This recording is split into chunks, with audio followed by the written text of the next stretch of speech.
christiangeekcentral.com. Hold still!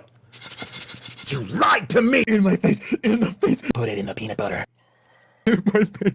I thought you said this guy was a Christian. What is this? Liberate tu teme.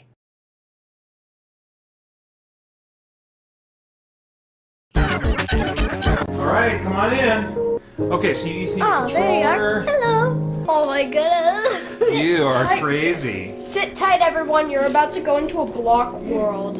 I don't like this game. What? What? Then why are you playing it right now? Because I love you boys, and we're just doing what you want to do right now. So I'm in the upper left. And I'm in the down right. And I can't see. You're in the down. Oh, I see you. Where are the monsters? There are only monsters at nighttime. Ooh, I just broke a glass box. Are there guns in this game? No guns. Why aren't there Only guns? swords, axes, shovels, I guess it's and alright. hoes are the most boring weapons. They sound boring. Where are the monsters? I'm very Come out near at you. nighttime. Can we make it nighttime? I want to fight some monsters. This game looks terrible. It is fun. But look at this pig. It's like a big block. You don't think my games look better than this game? And you don't think our games are any fun? Probably. Except Chronicles of Mystara. Yeah, I think Chronicles of Mystara is kind of fun. And it looks better than this game. Oh, wait a minute. I think I'm just seeing some potential here. Oh! Who? Hey, yeah. Oh, man. Hey, get back here. Guys, we can pick up wool to build our house. This is not riveting. Daddy, don't kill dogs. Why? They're They're wolves. They're cute?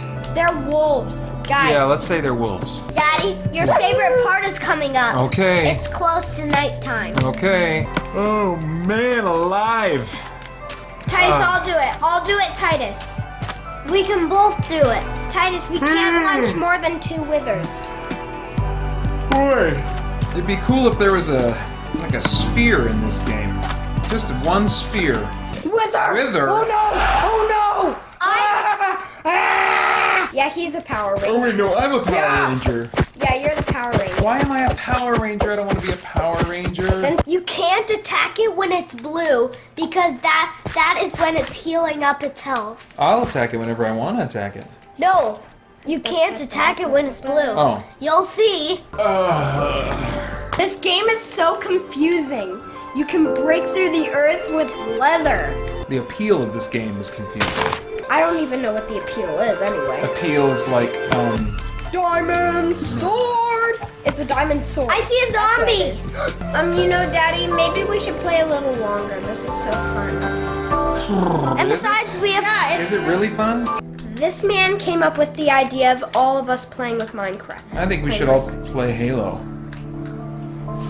What? Have you heard of that game? No. No. I don't have it yet, but I'm thinking of buying it and having it. I don't even know what Halo is. It's better than this. It's gotta be. It has to be. So what is it about? It's like this, where you're going around and you're holding things and you're doing things to bad guys, except it's fun. I think. Boring. No, you shoot like laser guns and stuff. Boring. Oh. Boring. Oh man. Let's all meet together and build houses near each other. Good idea. Okay, we got like less than 5 minutes. Okay, I know. Why can't we play for a little longer?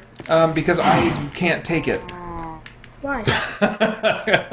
I'm thinking maybe next year you guys can do it for a little bit longer, because every year you're Wait, I'm right by you. Daddy, I'm right by you. Skeleton. a little less of a handful. You just passed the skeleton turn. You can only build with blocks. I can't build out of meat? Ooh, I'm gonna build my lava house. You can build a house out of lava, but you can't build one out of meat? Alright, we're done. Okay. Thanks for watching, everyone. Say goodbye, boys. Bye.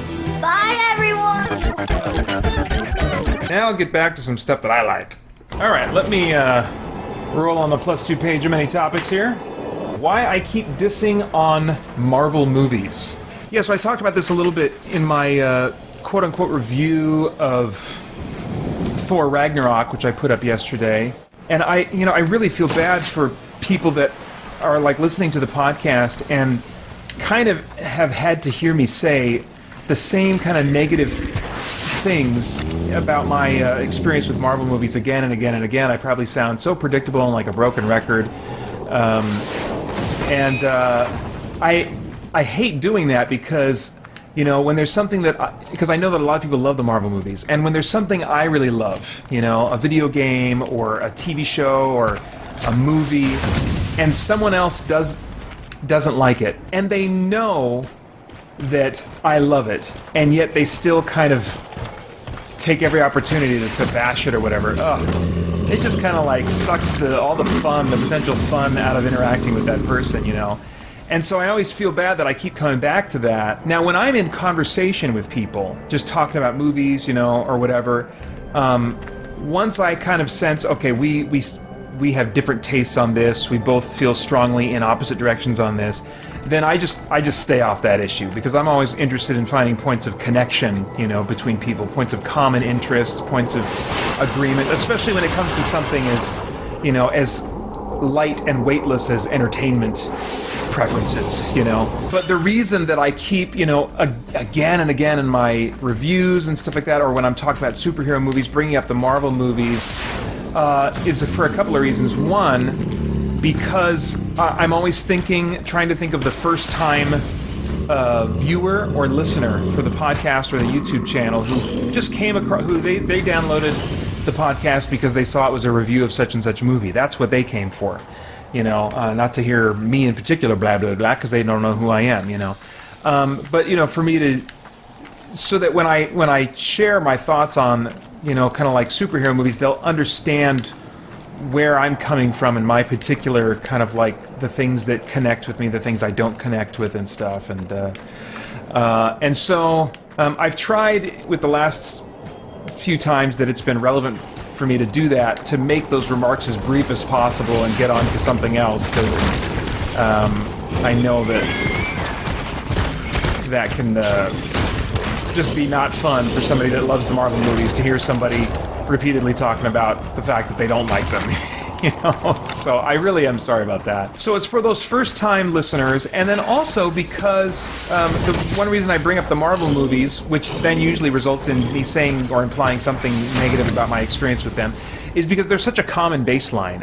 They are arguably dominating the market right now. I don't know, overwhelmingly dominating the market, but I think that they are dominating the market in superhero movies, at least. And so they're a handy point of reference, because a lot of people are seeing these movies, and they all have such a similar, not all of them, but many of them have such a similar feel to them, that for me to just say a Marvel movie is going to conjure up a tone or a feel or something like that. I mean, you're going to kind of know what I'm talking about when I say a Marvel movie, you know. But it's also something that does not connect with me, and so there is another topic on here. I think, did I put it on here? Yeah. If I roll it at some point during this marathon, I will talk about Marvel movies that I really like, because they do exist. They're in the minority, but they definitely exist. Let me just take the opportunity to say I really am sorry to anybody who's just kind of gets tired of hearing me talk about, you know, my dislike for the Marvel movies. It's I definitely don't look to add to the negativity that so easily. It's so much easier to share our opinions on entertainment negatively. And that can just result in just kind of a jaded, stewing pot of bleh. I also find that connections, at least healthy relationship connections, are more often found in things that you mutually enjoy rather than things that you mutually dislike. So I'm not looking to start a stink party with other, you know, people that don't like the Marvel movies either, you know. In recent years, I've really been trying to troubleshoot and figure out, okay, how can I learn to better communicate my opinions on things with grace, with undeserved favor, with sensitivity? How can I communicate my opinions and likes and dislikes with an eye toward finding common ground with others, rather than just looking for an opportunity to express my opinion and share my views and, you know, vent, get things off my chest or whatever, you know. So that's why you may have noticed in the last, I don't know, year or two, something like that, I've been increasing my use of subjective language in my reviews, talking about my experience or what I liked or what I didn't like and stuff like that, rather than saying this aspect of the movie was blank, was good, was bad. You know, I just mentioned it not long ago in talking about William Lane Craig, but I think he is a great model for how we can go about sharing our opinions, our likes and dislikes with grace. You know, he's a guy that is debating people on things that actually matter, relatively speaking, compared to opinions on entertainment. He's talking about major things, you know, like universal truths, you know, that affect the eternal destiny of billions of people, that have tremendous weight. And yet he does it in a way that is gracious and patient and kind and understanding, and it does not take a superior tone or an angry tone. He's not venting, or even when he's faced with debate opponents that just are clearly looking down on him and belittling, you know, his viewpoint and oversimplifying it, his views in insulting ways, you know. In the midst of that, the way he carries himself, it's really remarkable. So I would highly recommend, as I mentioned earlier, checking out any of William Lane Craig's debates, and maybe seeing that as a model of, okay, wow, what could my demeanor be as I'm talking about very strong opinions that I have on some kind of artistic thing. I think he can just be a great model for us in that. The way he carries himself is with absolute clarity and without compromising. You know, I mean, sometimes I think we can see being gracious as compromising on truth. And if you watch William Lane Craig, the man does not give ground in matters of truth. But the tone he uses, the attitude he has, and I suspect that it comes from a just very grounded perspective that he has in his own worth, in his own identity. All right, it's going to be time for some Pepsi pretty soon here. Feeling a little bit of screen fatigue. Just like every once in a while, this little touch of like oh, is that a little headache starting? Oh, it's gone now. Then a few minutes later, oh, is that maybe something? No? Okay.